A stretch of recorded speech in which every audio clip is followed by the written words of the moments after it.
Hey, it's Mark Ferguson with Invest for More, and we're back at the country flip that is 99.9% done. We're listing the property. We'll tell you how much we're going to sell it for. We'll tell you how much we bought it for. We'll show you the work we did and some of the before shots as well. So this is what it looked like when I first bought it, and I paid $375,000 for this property in northern Colorado. Has a few acres, and that was a smoking deal. This was a property for sale on the MLS. Anybody could have bought it. They kept lowering the price, and one reason I was able to get it is they didn't mention that shop. They said it had an outbuilding. They didn't mention how awesome that shop was. Didn't mention the sunroom was enclosed, and there are quite a few things going my way when we looked at this property. So we have fixed up quite a few things. This is the shop beforehand, not after we fixed it, and it looks so much better now. And we did make some bigger changes in this property than we normally make on our flip. So this is what it looks like afterwards. It is winter in Colorado, so you're not going to have much in the way of grass or greenery this time of year. It's going to be brown and pretty ugly. That's just the territory.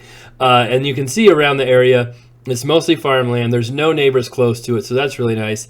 And yeah, it is definitely not green on anybody else's property either. Now with this property, you have a few more things to worry about. Those steps, everybody, I would say 80% of people hate those steps and 20% love them. They don't bother me. There's lots of entrances to the house. I think we're okay with them, but we'll see how that goes. But with a country property, you have a few more things to think about than other properties. We did paint the garage, and I don't know why we still have a dog kennel in there. That's kind of weird, but I guess there's a few things that still need to be done. This happens on pretty much every flip we finish. Our contractors say it's good to go, it's ready, it's all perfect, and then we get there like, well, not quite. And then I made the mistake of opening this. Yeah, that's a mixture of probably an old mouse nest. So I keep saying there's a few things you should worry about in the country. Mice, pests are one of those things that happen much more often and is an issue. And something else is that this property is on a well. So it's a well, it's a septic, and those are some other expenses that you might not realize you have if you've lived in town. A well is not as simple as a city, water hookup. And so you've got to, sometimes maintain the well, sometimes replacing pumps, doing different things. If you ever have to re-drill a well, that can be a little bit tricky. And there's different guidelines for what kind of well you have. If it's a household, domestic, how much water you can use, all kinds of different things to look at with wells. And this house has a septic too. Definitely much more different than a sewer line hookup. And so you've got to make sure your septic's in good shape, make sure they're inspected, cleaned every year or two, probably every year is ideal. And that can be a very expensive repair if you ever have to replace a septic. So we had those checked out. Again, I don't know why there's a light here still, but the house is mostly done, like I said. Every time we go back to our houses, we find more things to fix and repair. And it's not just one contractor who does that. It's pretty much all of them. So it's not surprising, but we made a list, have them going back out. They can fix things, make it look better, and get all those things, looking how they should. We painted cabinets, painted walls, did some flooring on all of it. And I never saw this until today. I opened this up. I'm like, I wonder what's in there. It's like a tiny little ironing board for ants. I've never seen one. I thought it would just be it's like a full-size cupboard, and then it's got a little tiny ironing board. So maybe that's for all the mice that are in the house. Who knows? But interesting design feature. You always find new stuff in our flips, that's for sure. This bathroom we didn't do too much on. Again, I've talked about it over and over and over again. It's really easy to go over budget, spend way too much money when remodeling a house. It's much easier to save money. This shower we didn't redo. We did clean it up. It looks way better than it did before. Is it perfect? No. But this house has a lot going for it. It's a country property. Those are very hard to find. It's got the shop. It's a pretty big property. And so it doesn't have to be absolutely 100% perfect. And here's what it looked like before when we first bought it, when it was definitely not perfect. And we did make some big changes in this living room area. Had kind of a weird family room back there. Changed quite a bit of that. And made it so much better. Then here's what the kitchen looked like when we first bought it too. I think it looks a lot better as well. But again, we didn't tear out the whole thing. We didn't gut the whole thing.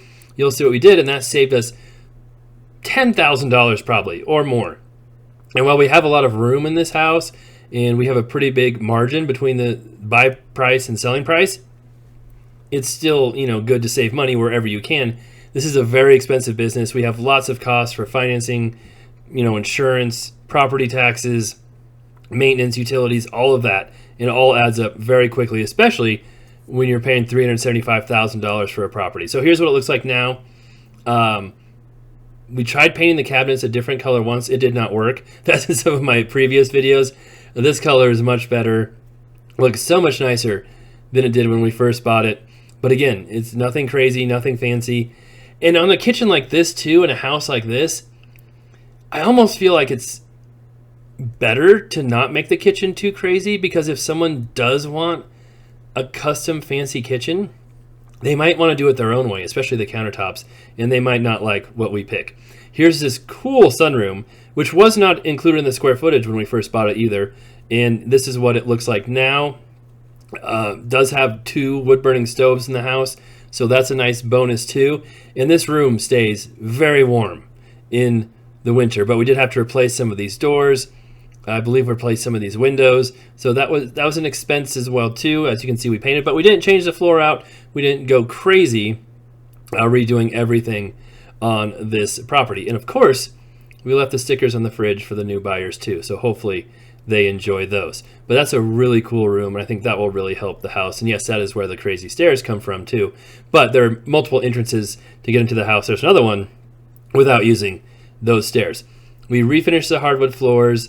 You can see here, if you noticed, we added that hallway. That hallway was not there. You can kind of see the floors a little bit where we tied them in. But otherwise, it's hard to tell that this was a not completely different, but slightly different floor plan. We added this master bedroom. Before, it had 3 bedrooms.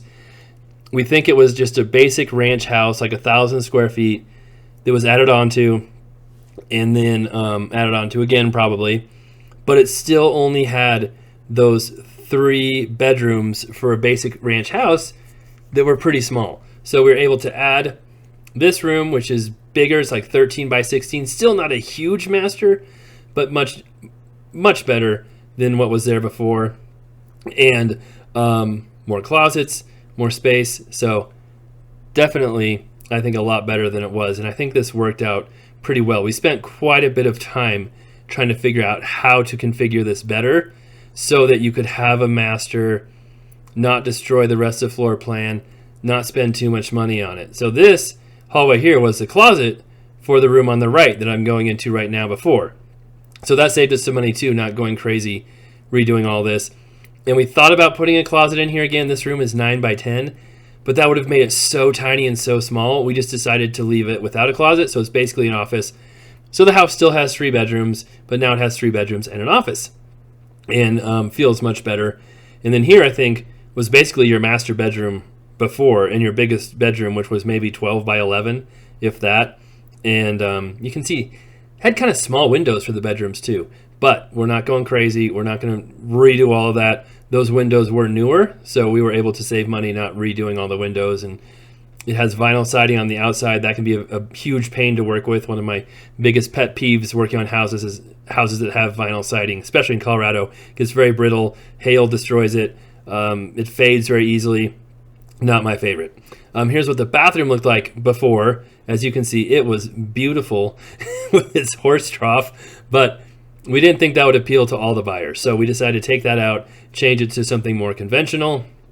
It's a deep tub, that's for sure. It's deep, but it's small and probably rusty, and it could be pretty difficult to get in and out of, I would imagine. I didn't try it. I did not get in the tub.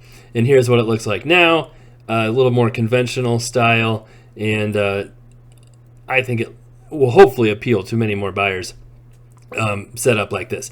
Now, this house also has a basement. In the past, we could tell it had been finished.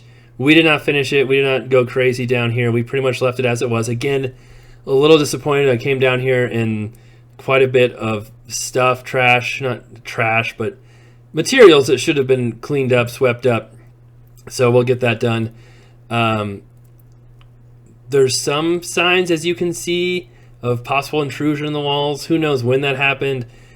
Never happened with us in here. So it's tricky in houses this old, knowing what that issue, if there is an issue, if there isn't. But you have issues covering it up if you want to paint it as well. Always make sure you disclose those things if you find those things, whatever. And then, yeah, we did a little bit of HVAC work, I think, water heater work, but nothing too crazy.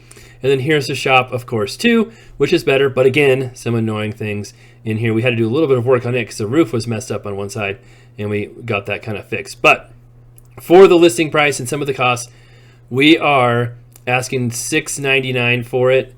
I think maybe a little bit over $7, but just looking at comps and different things, I think that's a good price. We probably have $50,000 in repairs or so. We'll probably have $40,000 to $50,000 in other costs because it's a more expensive flip with our, taxes, insurance, financing, commissions, all of that. So it should still be a really good flip.